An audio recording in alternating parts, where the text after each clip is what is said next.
स्वागत है आप सभी का इस वीडियो में। तो इस वीडियो में अभी हम लोग पढ़ने वाले हैं लेड एक्सट्रैक्शन के बारे में। ठीक है, तो बहुत ही सिंपल सरल भाषा में पूरा A to Z में लेड एक्सट्रैक्शन के बारे में आपको बताऊंगा। ठीक है, अंत तक पूरा वीडियो देखना। तो ये नॉन फेरस एक्सट्रैक्टिव मेटलर्जी के अंतर्गत मैं वीडियो बना रहा हूँ। ऑलरेडी मैंने काफ़ी सारे वीडियोस अपलोड कर रखे हैं extractive metallurgy, non ferrous extractive metallurgy के। ठीक है, उस प्ले लिस्ट का लिंक मैं आपको डिस्क्रिप्शन में दे दूँगा, वहाँ से आप देख सकते हो।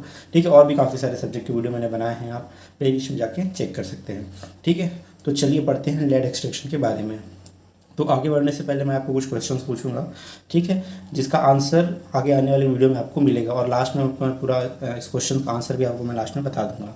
ठीक है, तो पहला क्वेश्चन यहाँ पे है कि lead smelting is carried out in which furnace. तो लेड स्मेल्टिंग हम कौन से फर्नेस में करते हैं? रिवर्बेटरी फर्नेस में, इलेक्ट्रिक आर्क में, ब्लास्ट फर्नेस में, या हम पायरोमेटलर्जिस्ट का प्रोडक्शन कर ही नहीं सकते हैं लेड का। ठीक है, सेकेंड क्वेश्चन आपका कि roasting of lead ore is carried out in. तो लेड का रोस्टिंग हम किस में करते हैं? सिंटरिंग मशीन में, मल्टीपल हर्थ रोस्टर में, फ्लैश रोस्टर में, या रोस्टिंग की हमको ज़रूरत नहीं पड़ती है लेड ओर का।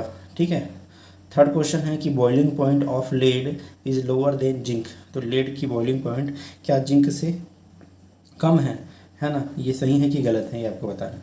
तो तीन क्वेश्चन है, इसका आंसर आपको वीडियो के बीच में मिल जाएगा, और लास्ट में मैं इसका आंसर दे दूंगा। ठीक है, तो चलिए पढ़ते हैं। सबसे पहले शुरू करते हैं हम, यूजेस क्या है लेड का, है ना, कहाँ उपयोग होता है। तो लेड का मेनली यूज़ आपको होता है बैटरी मैन्युफैक्चरिंग में, केबल बनाने में, पिगमेंट, है ना, और फ्लेक्सिबल शीट और पाइप बनाने में इसका उपयोग होता है। ठीक है, तो जो शीट और पाइप जो होता है ना, जनरली जो केमिकल इंडस्ट्री में यूज़ होता है, ये सब जो इसका जो शीट और पाइप जो है लेड का, वो केमिकल इंडस्ट्री में यूज़ होता है, क्योंकि कोरोजन रेजिस्टेंस बहुत अच्छा होता है इसका, मतलब किसी भी केमिकल से जनरली रिएक्ट नहीं करता है लेड जो है।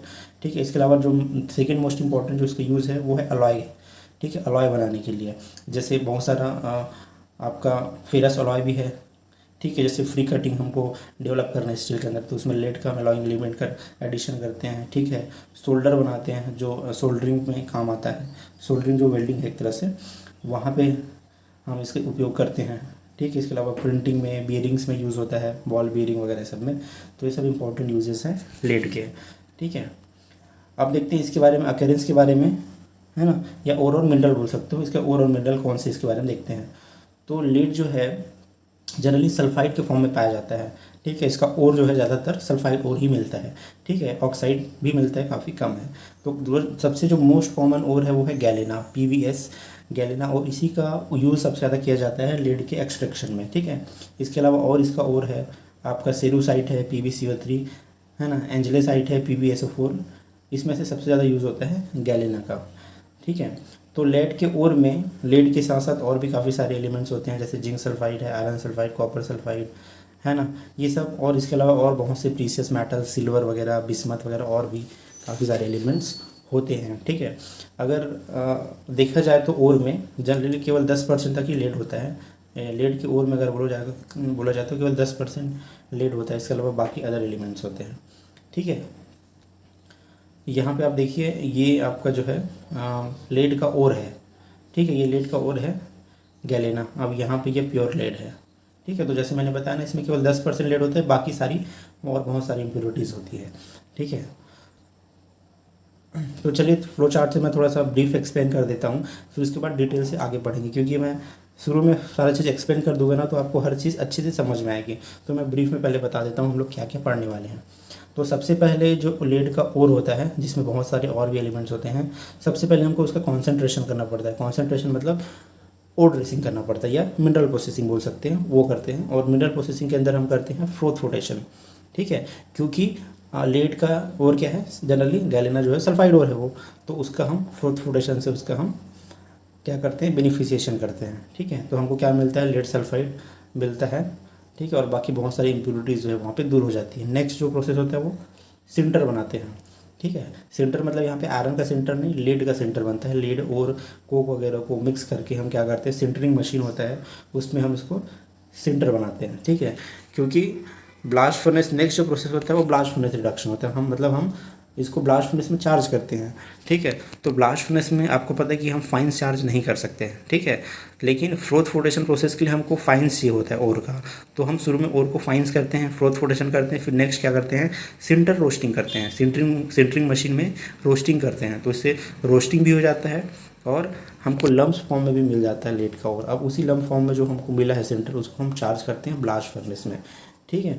ब्लास्ट फर्नेस में हम चार्ज करते हैं और ब्लास्ट फर्नेस में फिर रिड्यूसिंग एजेंट क्या डालते हैं, coke, same as iron making, ठीक है। जैसे आयरन मेकिंग के लिए हम कोक डालते हैं ना, वैसे यहाँ पे भी हम कोक ऐड करते हैं। कोक है, फ्लक्स है और कुछ अमाउंट में आयरन स्क्रैप ऐड करते हैं ब्लास्ट फर्नेस में, ठीक है। तो हमको यहाँ पे क्या क्या चीज़ मिलता है, यहाँ पे हमको 4 अलग अलग चीज़ें मिलती है। एक अब आपको बुलियन मिलता है जिसको बेस बुलियन बोलते हैं, ठीक है, या लेड बुलियन बोलते हैं, जिसमें मेन क्या होता है, लेड होता है, उसमें काफ़ी सारे अमाउंट में और भी बाकी इम्प्योरिटीज़ पाई जाती है। इसके अलावा यहाँ पे मैट मिलता है, ठीक है, स्पीस मिलता है, स्लैग बनता है और गैस डस्ट जनरेट होता है। तो ये सब प्रोडक्ट यहाँ पे जो हमारा मेन प्रोडक्ट तो ये है लेड बुलियन जो है, ठीक है, वहीं उसी में मेन लेड होता है, ठीक है। तो ये हो गया ब्रीफ पूरा। तो चलिए हम इसी को डिटेल से थोड़ा सा समझते हैं। सबसे पहले समझ लेते हैं फ्लोटेशन, फ्लोटेशन, ठीक है। तो जो ओर आता है गैलेना और उसको हम सबसे पहले क्रशिंग करते हैं, ग्राइंडिंग कर लेते हैं, ठीक है। ग्राइंडिंग करते हैं तो मैक्सिमम जो साइज़ है वो है 500 माइक्रोमीटर। तो इससे छोटे साइज़ का ही होना चाहिए आपको और, क्योंकि फ्लोटेशन के लिए हमको काफ़ी छोटे साइज़ का पार्टिकल्स ही होता है, ठीक है। तो फ्लोटेशन कैसे करते हैं, तो फ्लोटेशन के लिए ऐसे एक टैंक होता है आपका, ये टैंक होता है ना। इसके अंदर हम क्या डालते हैं, स्लरी डालते हैं। स्लरी मतलब किसका, जो लेड ओर है और वाटर का मिक्सचर, इसका स्लरी बना करके हम किस में डाल देते हैं, टैंक में डाल देते हैं, ठीक है। उसके बाद कुछ अमाउंट में हम पाइन ऑयल डालते हैं। पाइन ऑयल क्या करता है, एक फ्रोथर का काम करता है जो झाग उत्पन्न करता है, ठीक है।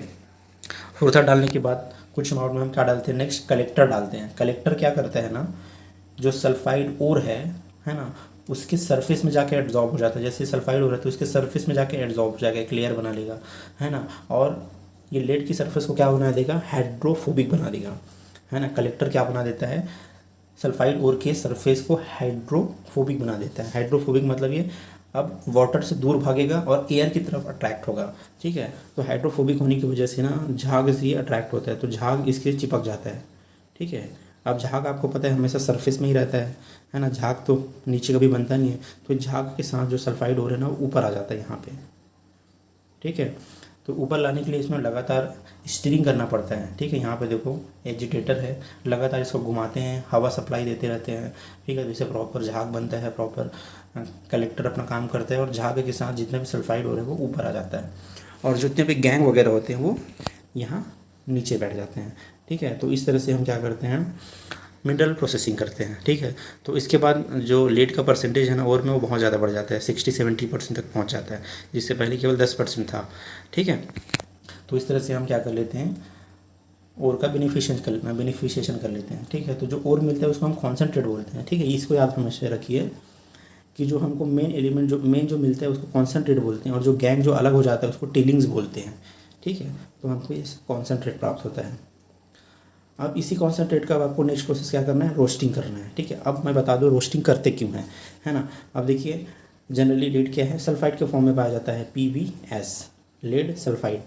अब मैंने इसको पहले वीडियो में भी बताया था, जब मैंने सल्फाइड मिनरल्स का बेसिक्स बताया था कि सल्फाइड और एक्सट्रैक्शन का बेसिक्स क्या है, वहाँ पे भी मैंने बताया था कि जो सल्फाइड ओर है वहाँ से अब डायरेक्ट मेटल का प्रोडक्शन बहुत मुश्किल होता है, ठीक है। तो सल्फाइड ओर से मेटल का प्रोडक्शन मुश्किल है, ठीक है। तो हम क्या करते हैं ना, सल्फाइड ओर को किस में कन्वर्ट कर देते हैं, ऑक्साइड में कन्वर्ट कर देते हैं, ठीक है। जैसे ये आपका क्या है, PbS है, तो आप इस रोस्टिंग करके इसको क्या कर दो, PbO बना दो, है ना, लेड ऑक्साइड। अब लेड ऑक्साइड से लेड का एक्सट्रैक्शन बहुत आसान हो जाता है, ठीक है। तो मेन पर्पस रोस्टिंग का यही होता है, सल्फाइड को ऑक्साइड में कन्वर्ट करना, ठीक है।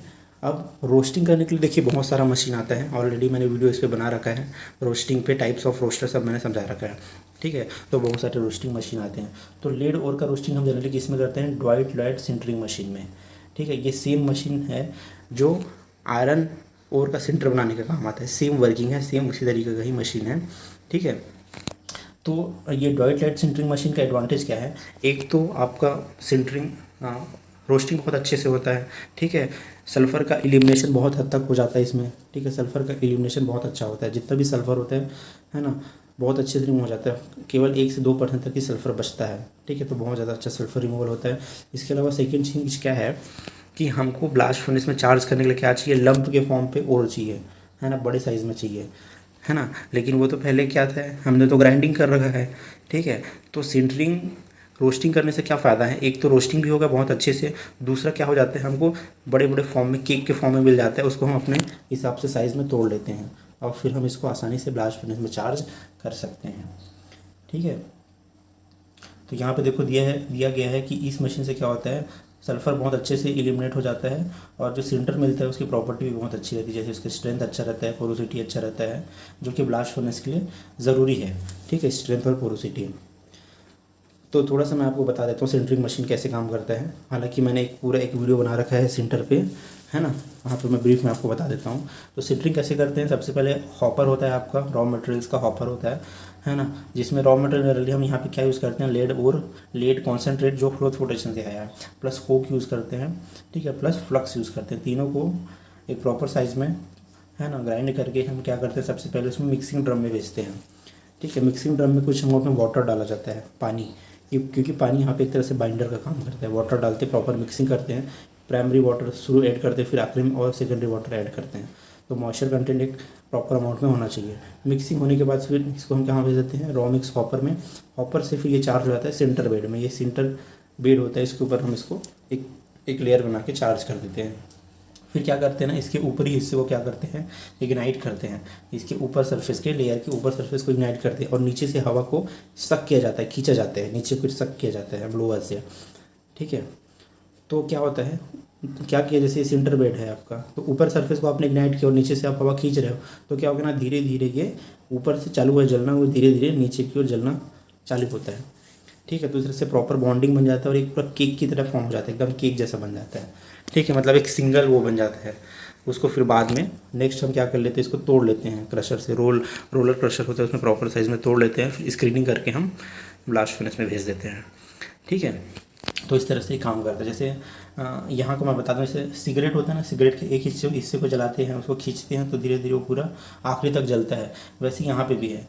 सेंटर बेड के ऊपरी सरफेस को जलाते हैं और नीचे से उसको सक करते हैं, खींचते हैं, तो ऊपर जो इग्नाइट हुआ है वो धीरे धीरे नीचे तक इग्नाइट होता है ना।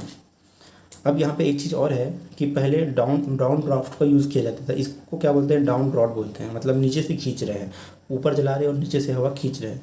लेकिन अब जनरली यूज़ होता है अप ड्रॉट। अप ड्रॉट में क्या करते हैं ना, नीचे से इसको इग्नाइट करते हैं और ऊपर से हवा को खींचा जाता है, इसको अप ड्रॉट बोलते हैं। जनरली आयरन मेकिंग के में यूज़ नहीं होता आयरन सेंटर में, लेकिन लेड सेंटर में यूज़ होता है अप ड्रॉट। इससे क्वालिटी अच्छी बनती है और साथ ही साथ जो सल्फ़र का एलिमिनेशन है बहुत अच्छे से होता है। ठीक है, और सल्फ़र डाइऑक्साइड बनता है, सल्फ़र डाइऑक्साइड की क्वालिटी भी अच्छी होती है।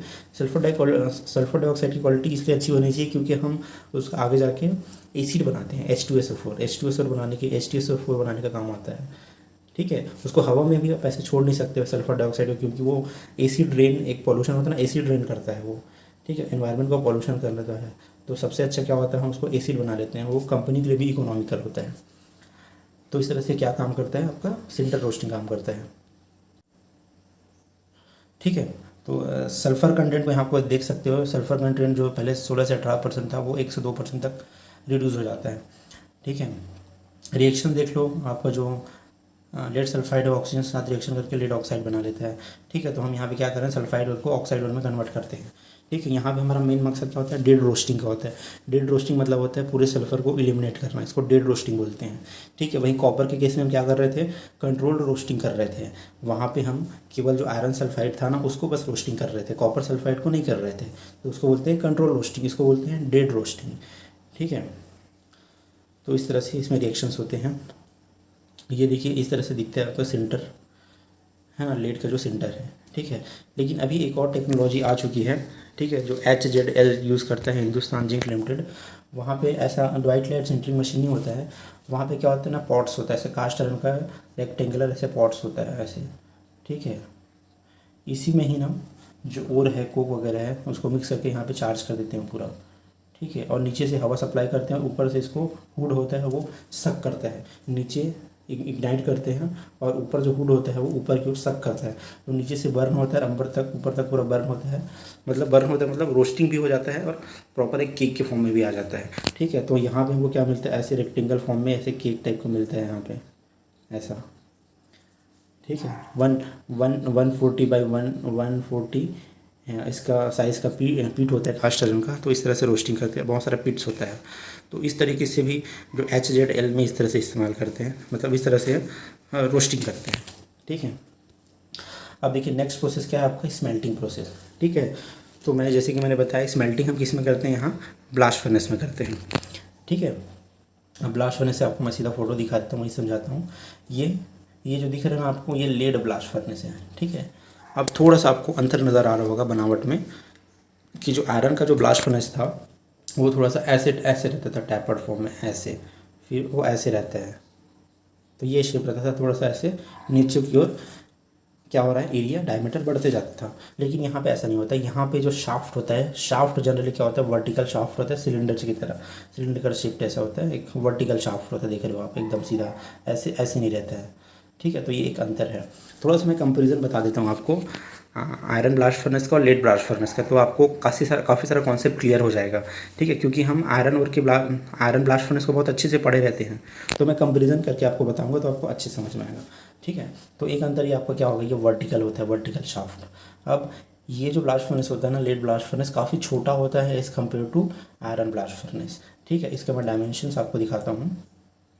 इसका जो हाइट जो होता है अराउंड 8 मीटर का होता है। ठीक है, जबकि जो वो वाला ब्लास्ट फर्नेस होता है आयरन का, वो तो जनरली 30 मीटर 40 मीटर का होता है। ठीक है, आजकल मॉडर्न में तो और बड़े बड़े ब्लास्ट फर्नेस बन रहे हैं। इसका टॉप डायमीटर 3 मीटर होता है, क्रूसिबल डेप्थ 3/4 मीटर होता है, स्टैक हाइट 5 मीटर होता है। ठीक है, तो इस तरह से इसका डायमेंशन काफ़ी छोटा है उसके कंपेयर में, है ना। और क्या क्या डिफरेंस है सीधा आपको बता रहा हूँ। नेक्स्ट इसमें डिफरेंस क्या है, यहाँ पे देखो, ये ट्वियर रीजन है। ट्वियर में यहाँ पे हम ना कोल्ड ब्लास्ट का यूज़ करते हैं। कोल्ड ब्लास्ट मतलब नॉर्मल एयर, एटमॉस्फेरिक एयर को सीधा खींचते हैं हम लोअर से, इसमें डाल देते हैं, कोई एयर को गर्म नहीं करते हैं, मतलब कोल्ड एयर यूज़ करते हैं, सीधी सिंपल सी बात। ठीक है, नॉर्मल एयर की यूज़ करते हैं। अब बात आती है नॉर्मल एयर का यूज़ क्यों करते हैं, तो हम इसलिए करते हैं ताकि यहाँ पे हमको मैक्सिमम जो टेम्परेचर, जो लिमिटेशन है, मैक्सिमम टेम्परेचर यहाँ पे कितना होना चाहिए, 1200 डिग्री सेल्सियस। इससे ज़्यादा टेम्परेचर बोश रीजन में नहीं होना चाहिए। ठीक है, क्यों नहीं होना चाहिए, क्योंकि जो लेड होता है ना वो वेपराइज होना चालू हो जाता है। ठीक है, अगर 1200 डिग्री सेल्सियस से ऊपर अगर टेम्परेचर गया तो लेड वेपराइज हो जाएगा और वो गैस के साथ ऑफ्टेक गैस में चला जाएगा, है ना, ऑफ्टेक से निकल जाएगा, तो लेड लॉस हो जाएगा। तो इसके लिए टेम्परेचर का लिमिट होता है 1200 डिग्री सेल्सियस से ज़्यादा नहीं होना चाहिए, इसलिए हम कोल्ड ब्लास्ट का यूज़ करते हैं। यहाँ पे ठंडी हवा भेजते हैं प्रेशर से, ट्यूयर के माध्यम से। लगभग 15 से 20 ट्यूयर्स यहाँ पे लगे होते हैं। ठीक है, और प्रॉपर इसमें वाटर कूलिंग होता है। यहाँ पे बोश रीजन भी प्रॉपर कूलिंग होता है, ऊपर भी प्रॉपर वाटर कूलिंग किया जाता है। सेम क्यों किया जाता है, क्योंकि हमको टेम्परेचर कंट्रोल करना है। यहाँ पे हाई टेम्परेचर होगा तो लेड लॉस होगा वेपर के फॉर्म में। ठीक है, तो ये होता है। अब जानते हैं कि इसमें हम क्या क्या चार्ज ऐड करते हैं। अब मैं इसका वर्किंग बता देता हूँ, क्या क्या चार्ज ऐड करते हैं हम लोग। तो हम यहाँ पे चार्ज में ऐड करते हैं सिंटर, है ना, जो सिंटर रोस्टिंग से आया है, प्लस कोक, प्लस लाइमस्टोन या फ्लक्स बोलते हो आप, जो भी है। ठीक है, ये हम 3 चीज़ ऐड करते हैं, है ना। वर्किंग काफ़ी सिमिलर है, जो आपका वो फर्नेस है उसकी तरह वर्किंग काफ़ी सिमिलर है। मेन जो ट्यूयर से जो हम हवा भेजते हैं ना, कोल्ड एयर, वो जा करके मेन कोक से रिएक्शन करते हैं, है ना, और सीधा क्या बनाते हैं, ऑक्सीजन, कार्बन डाइऑक्साइड बनाता है। अभी कार्बन डाइऑक्साइड थोड़ा सा ऊपर जाके बाकी जो और कोक है या कार्बन बोल सकते हो, उसके साथ रिएक्शन करके क्या बनाता है, CO बना लेता है। अब यही CO क्या है, एज ए रिड्यूसिंग एजेंट काम करता है। ये CO धीरे धीरे ऊपर जाता है और लेड ऑक्साइड को क्या करता है, रिड्यूस कर देता है, रिड्यूस करते करते ऊपर चला जाता है। ठीक है, ये मेन यहाँ पे प्रिंसिपल है। ठीक है, वर्किंग सिमिलर है उस तरह से। अब यहाँ पे जैसे बात आती है, जैसे मैंने बताया ना, कोल्ड एयर सप्लाई करते हैं, तो यहाँ पे कोई तरह का स्टोव की हमको ज़रूरत नहीं है, क्योंकि हम कोल्ड ब्लास्ट यूज़ कर रहे हैं। ठीक है, तो जो यहाँ से ऑफ्टेक गैस निकलती है ना, वो उसकी ज़्यादा कैलोरीफिक वैल्यू होती भी नहीं है। ठीक है, काफ़ी कम कैलोरीफिक वैल्यू होती है, तो हम उसको एज ए फ्यूल इस्तेमाल नहीं करते। तो जो ऑफ्टेक गैस होती है ना, उसको प्रॉपर क्लीन करके उसको हम बाहर छोड़ देते हैं। ठीक है, अभी मैं बताऊँगा कि क्लीनिंग हम कैसे करते हैं। ठीक है, तो ये सब तो मैंने बता दिया। नेक्स्ट यहाँ पे क्या है, 15 ट्यूयर यूज़ होता है, ये मैंने बता दिया, है ना। ब्लास्ट फर्नेस का चार्ज देखो क्या क्या रहता है, सिंटर रहता है एक तो। ठीक है, सिंटर रहता है, कोक 10% डालते हैं, लाइम स्टोन 5 से 10% डालते हैं, और हाँ एक और इम्पोर्टेंट चीज़, हम स्क्रैप आयरन भी डालते हैं 1%। स्क्रैप आयरन भी 1% ऐड करते हैं, कभी कभी क्वार्ट्ज भी ऐड किया जाता है। ठीक है ना, क्योंकि कई बार ऐसा भी होता है कि अगर गैंग अगर आपका कुछ और है, लाइम अगर ऐसे गैंग है तो हम सिलिका ऐसे फ्लक्स भी ऐड करते हैं कभी कभी। ठीक है, लाइम स्टोन क्यों डालते हैं, लाइम स्टोन क्वार्ट्स, सीधी सी बात है, स्लैग बनाने के लिए गैंग के साथ, है ना। अब जो स्लैग बनता है उसका कॉम्पोजिशन क्या होता है, ये है AsO2 होता है 18 से 35%, आयरन 30 से 38%, कैल्शियम ऑक्साइड 10 से 20 और लेड 2% तक होता है। देखो स्लैग में भी 2% तक लेड होता है, तो उसको ना तो स्लैग से भी बाद में और लेड को एक्सट्रैक्ट कर लिया जाता है।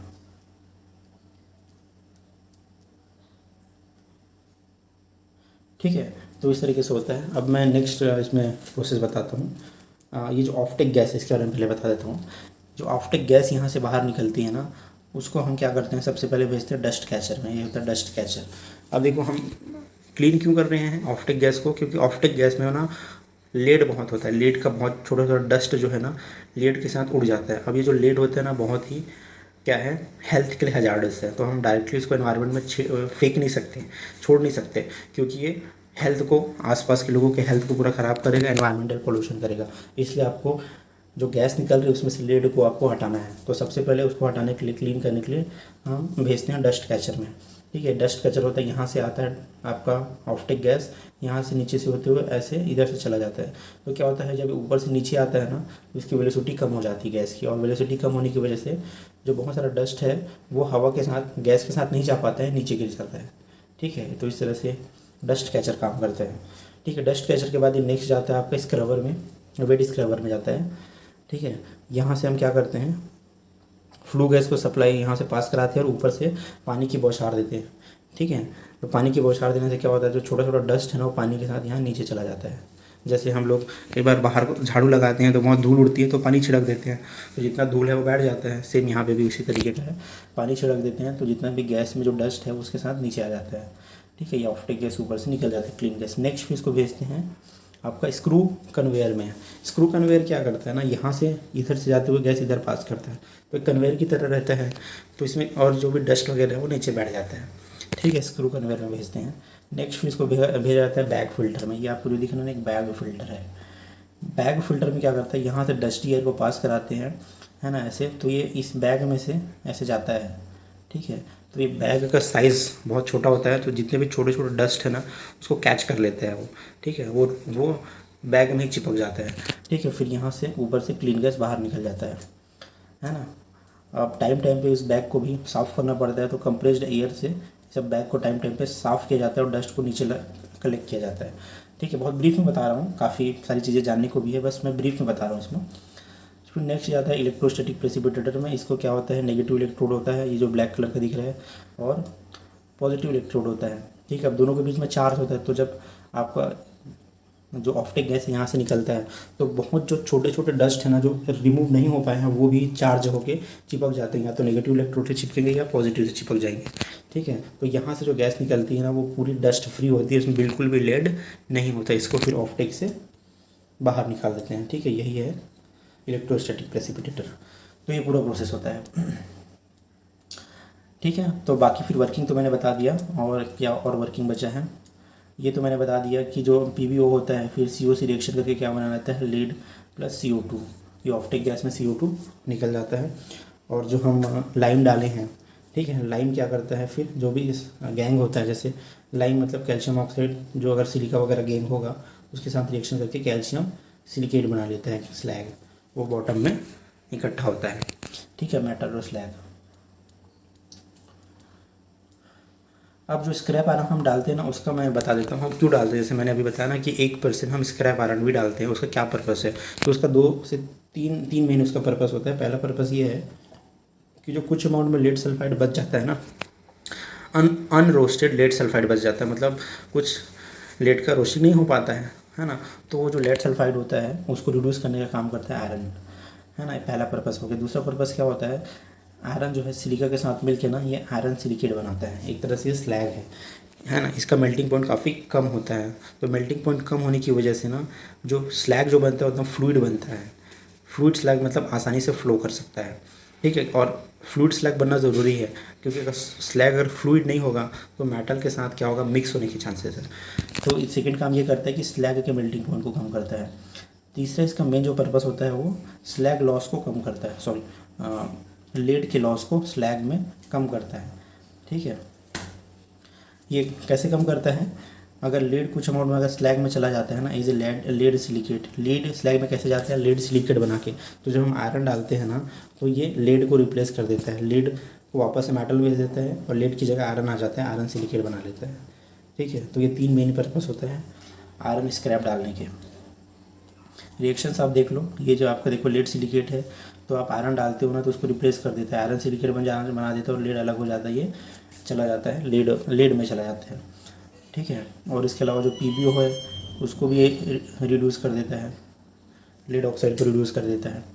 ठीक है, तो ये पूरा प्रोसेस चलता है ना। अब हर्थ में या क्रूसिबल जो रहते हैं नीचे, उसमें देखो क्या क्या चीज़ मिलते हैं, उसमें 4 लेयर फॉर्म होते हैं, 4 लेयर। जैसे आयरन ब्लास्ट फर्नेस में केवल 2 लेयर फॉर्म होता था, नीचे पीक आयरन का, ऊपर स्लैग का, लेकिन यहाँ पे 4 लेयर फॉर्म होता है। तो सबसे जो ऊपर का लेयर होता है वो होता है स्लैग का लेयर, स्लैग होता है सबसे टॉप में, है ना, क्योंकि इसका स्पेसिफिक ग्रेविटी कितना है आपका 3.6 है। सेकेंड जो लेयर होता है स्लैग के नीचे वो होता है मैट का।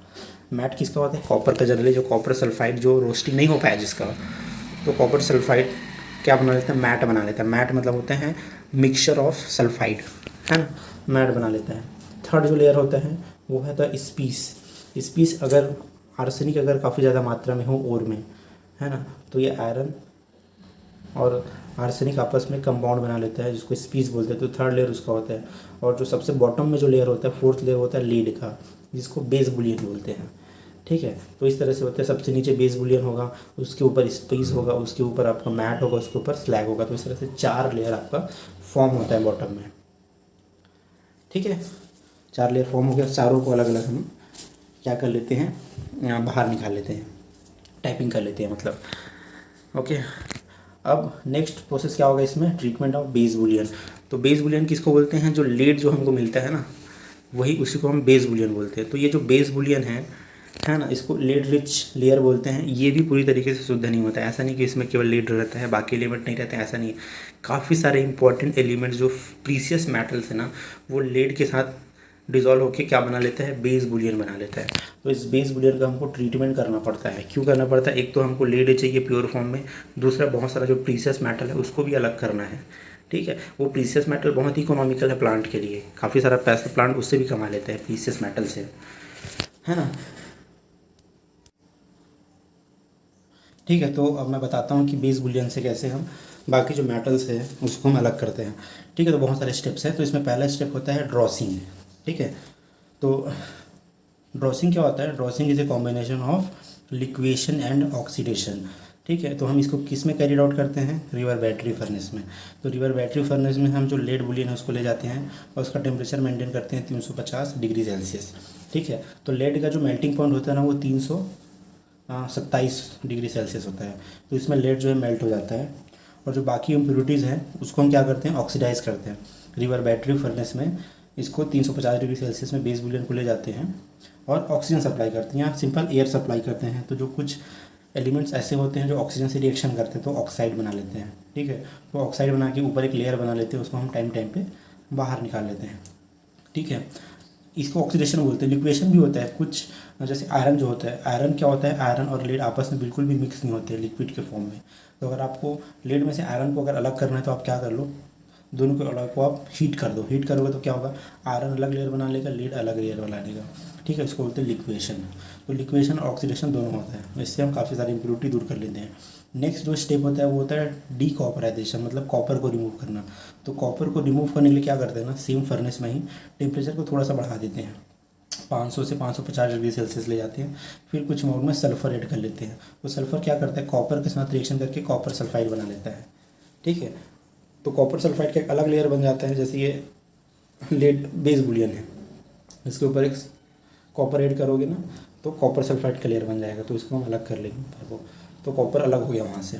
ठीक है, नेक्स्ट उसके बाद होता है डीसिल्वराइजेशन। जो सिल्वर होता है बहुत इंपॉर्टेंट प्रीसियस मेटल है ना, उसको हम अलग करना है तो डीसिल्वराइजेशन करते हैं। इस प्रोसेस को बोलते हैं Parkes process, Parkes process for desilverization. ठीक है, तो हम नेक्स्ट स्टेप क्या करते हैं, ड्रॉसिंग और डीकॉपराइजिंग के बाद क्या करते हैं, हम डीसिल्वराइजेशन करते हैं। अब डीसिल्वराइजेशन के लिए क्या करना पड़ता है, हम जिंक ऐड करते हैं, है ना। पार्क प्रोसेस में क्या करते हैं, जिंक को ऐड कर देते हैं। अब जिंक को ऐड क्यों करते हैं, तो देखिए जिंक और लीड आपस में बहुत कम डिज़ोल्व होते हैं, ठीक है। मतलब लेड में जिंक और जिंक में लेड बहुत कम डिज़ोल्व होता है ना। अब जो सिल्वर होता है वो जिंक में ज़्यादा डिज़ोल्व होता है एज़ कम्पेयर टू लेड, है ना। तो अब शुरू में देखिए सिल्वर किसके साथ है, अभी लेड में है, सिल्वर किसके पास है, लेड में है। तो जब हम जिंक डालते हैं ना तो जिंक क्या करता है, सिल्वर को अपनी तरफ अट्रैक्ट कर लेता है। तो सिल्वर लेड को छोड़ के किस में चला जाता है, जिंक में चला जाता है, ठीक है। और एक अलग लेयर फॉर्म कर लेता है, लेड का अलग लेयर होगा और जिंक का जिसमें सिल्वर भी है इसका अलग लेयर हो जाएगा। तो हम दोनों को अलग कर लेंगे, ठीक है। तो ये मेथड होता है डिसिल्वराइजेशन का। फिर बाद में ये जो जिंक और सिल्वर का जो अलॉय है उसको आगे ट्रीटमेंट करके हम सिल्वर को और जिंक को अलग कर लेते हैं, ठीक है। तो इस तरह से होता है डिसिल्वराइजेशन, ठीक है। यहाँ पे एक चीज़ और देखिए दिया गया है, यही चीज़ दिया गया है कि mutual solubility of zinc and lead is low, ठीक है। अब लिखा है and that silver dissolve more rapidly in zinc than lead, ठीक है। The silver absorb by zinc layer is subsequently recovered by distillation of zinc. मतलब जो zinc और सिल्वर का जो मिक्सचर बन जाता है उसमें से बाद में हम जिंक और सिल्वर को अलग कर लेते हैं बाय डिस्टिलेशन। क्या करते हैं, जिंक और सिल्वर के मिक्सचर को हीट करते हैं तो जिंक का बॉइलिंग पॉइंट बहुत कम होता है, लगभग 900 डिग्री सेल्सियस, है ना। तो जिंक फ्यूम बन के बाहर निकल जाता है और सिल्वर आपका बच जाता है ना। अब देखते हैं नेक्स्ट प्रोसेस। नेक्स्ट होता है डी जिंसिंग। अब आप क्या करते हो, जिंक को डाल रहे हो सिल्वर को रिमूव करने के लिए, तो कुछ अमाउंट में जिंक चला जाता है लेड में, ठीक है। क्योंकि क्या होता है, लेड के अंदर 0.6% जिंक डिजॉल्व हो सकता है और जिंक के अंदर 1.6% लेड डिजॉल्व हो सकता है। मतलब ऐसा नहीं कि बिल्कुल डिजॉल्व नहीं होता, कुछ अमाउंट में डिजॉल्व हो जाता है। तो अब उस जिंक को आपको अलग करना है, ठीक है। इसके अलावा जनरली क्या होता है ना, लेड के साथ साथ जिंक ऑलरेडी मिक्स रहता है, क्योंकि जो लेड का ओर है उसमें जिंक होता ही होता है और जिंक के ओर में लेड ही होता है, ठीक है। तो ऑलरेडी उसमें काफ़ी अमाउंट में जिंक रहता है और आप जिंक डालते भी हो डिसिल्वराइजेशन के लिए, है ना। तो आपको जिंक को अलग करना है। तो जिंक को अलग करने का दो मेथड होता है, एक होता है रिमूव बाई ऑक्सीडेशन, मतलब ऑक्सीजन से रिएक्शन करा दो तो जिंक ऑक्साइड बना करके अलग लेयर बन जाता है, इसको आप रिमूव कर सकते हो। सेकेंड क्या कर सकते हैं, क्लोरीनेशन ऑफ जिंक। तो जिंक में क्या करते हैं हम, जिंक को क्लोरीन के साथ रिएक्शन कराते हैं वैक्यूम में, तो ये क्या बना लेता है, जिंक क्लोराइड बना लेता है, ठीक है। जिंक क्लोराइड बना के अलग लेयर बना लेता है। उसके अलावा एक और मेथड है फ्यूमिंग। आप इसको बेस बुलियन को इतना हीट करो कि जिंक जो है वो फ्यूम बन के उड़ जाए, क्योंकि जिंक का मेल्टिंग जो बॉइलिंग पॉइंट है वो 900 डिग्री सेल्सियस होता है और लेड का आपका होता है 1700 डिग्री सेल्सियस, ठीक है। तो लेड में से जिंक को अलग करना, तो आप इसको हीट कर दो, अब वो 900 डिग्री सेल्सियस, तो आपका जिंक क्या हो जाएगा, वेपर बन जाएगा और वहाँ से अलग हो जाएगा, ठीक है। फिर किसी और कंटेनर में उसको आप कंडेंस कर सकते हो। तो इससे दो तीन मेथड है जिससे आप डी जिंसिंग कर सकते हैं। नेक्स्ट होता है उसका डी बिस्मथाइजिंग, मतलब बिस्मथ को अलग करते हैं। तो बेस बुलियन में ना बिस्मथ बहुत लार्ज क्वांटिटी में प्रेजेंट होता है, क्योंकि ओर में ही ऑलरेडी बिस्मथ होता है। तो इसको रिमूव करने के लिए हम क्या करते हैं, हम कैल्शियम और मैग्नीशियम डालते हैं, ठीक है। Alloy of calcium and magnesium डालते हैं तो ये क्या बना लेता है, कैल्शियम और मैग्नीशियम क्या बनाते हैं, बिस्मथ के साथ एक कंपाउंड बना लेता है, इनसॉल्युबल इंटरमेटालिक कंपाउंड, ठीक है। बिस्मथ के साथ कैल्शियम और मैग्नीशियम क्या बना लेगा, एक कंपाउंड बना लेगा और वो इनसॉल्युबल होगा बेस बुलियन के साथ, तो एक अलग लेयर बन जाएगा, उसको फिर हम बाहर निकाल लेते हैं। तो इस तरह से बिस्मथ को अलग कर लेते हैं, ठीक है। तो ये था पूरा ट्रीटमेंट का। एक और रिफाइनिंग प्रोसेस होता है वो है इलेक्ट्रोलिटिक रिफाइनिंग, ठीक है। मतलब इतने स्टेप करने के बजाय आप डायरेक्टली इलेक्ट्रोलिटिक रिफाइनिंग भी कर सकते हो। तो इलेक्ट्रोलिटिक रिफाइनिंग शुरू में बहुत ज़्यादा प्रॉब्लम हुई, क्योंकि इसमें मेन इलेक्ट्रोलाइट नहीं मिल पा रहा था, लेकिन फिर आगे जा कर के इलेक्ट्रोलाइट डेवलप किया गया, है ना। वो इलेक्ट्रोलाइट किससे बना होता है, इसमें H2SiF6 होता है 70 ग्राम पर लीटर और 66 ग्राम पर लीटर इसमें लेड होता है, एज लेड SiO4। तो एक सब मिक्सचर होता है, मतलब इस तरह से इलेक्ट्रोलाइट तैयार करते हैं, जो कॉम्पोजिशन दिया है ना उस तरीके से इलेक्ट्रोलाइट तैयार करते हैं, है ना। अब इस इलेक्ट्रोलाइट में कैथोड क्या होता है, कैथोड यहाँ पे होता है प्योर लेड को हम एज ए कैथोड यूज़ करते हैं, और जो बेस बुलियन होता है ना उसको हम एज ए एनोड यूज़ करते हैं, ठीक है। तो जब हम इसमें सेल में इलेक्ट्रिसिटी फ्लो कराते हैं तो क्या होता है, एनोड में जितना भी लेड है वो निकल करके सॉल्यूशन में जाता है, सॉल्यूशन से किस में जाता है, एनोड में धीरे धीरे डिपॉजिट होता है। तो इसका डिपॉजिट भी बहुत कम वोल्टेज में हो जाता है, क्योंकि इसका डिपोजिशन वोल्टेज लेड का बहुत कम होता है, तो बड़ी आसानी से रिफाइनिंग हो जाती है। ठीक है। और जो जितने भी और भी अदर जो प्रीसियस मेटल होते हैं वो नीचे एनोड स्लाइम के रूप में नीचे जमा हो जाते हैं, ठीक है। तो इस तरह से इलेक्ट्रोलाइटिक रिफाइनिंग भी किया जाता है। ओके, तो यहाँ पे मैंने पूरा बता दिया। अब क्वेश्चन देख लेते हैं। क्वेश्चन मैंने क्या पूछा था कि lead smelting is carried out in which furnace, तो सिंपल सी बात है, आंसर है लेड का हम स्मेल्टिंग करते हैं ब्लास्ट फर्नेस में, ठीक है। नेक्स्ट क्या था कि roasting of lead is carried out, है ना। तो लेड का रोस्टिंग किस में करते हैं, तो हम करते हैं सिंटरिंग मशीन में, डॉइट लेड सिंटरिंग मशीन में इसका रोस्टिंग करते हैं। फिर क्या बताया था, क्या पूछा था कि बॉइलिंग पॉइंट लेड का कम होता है जिंक से, तो ये ट्रू है कि फॉल्स है, तो ये फॉल्स है, ठीक है, क्योंकि लेड का बॉइलिंग पॉइंट जिंक से ज़्यादा होता है, ठीक है, लेकिन मेल्टिंग पॉइंट कम होता है। याद रखिए, लेड का मेल्टिंग पॉइंट जिंक से कम होता है लेकिन बॉइलिंग पॉइंट ज़्यादा होता है।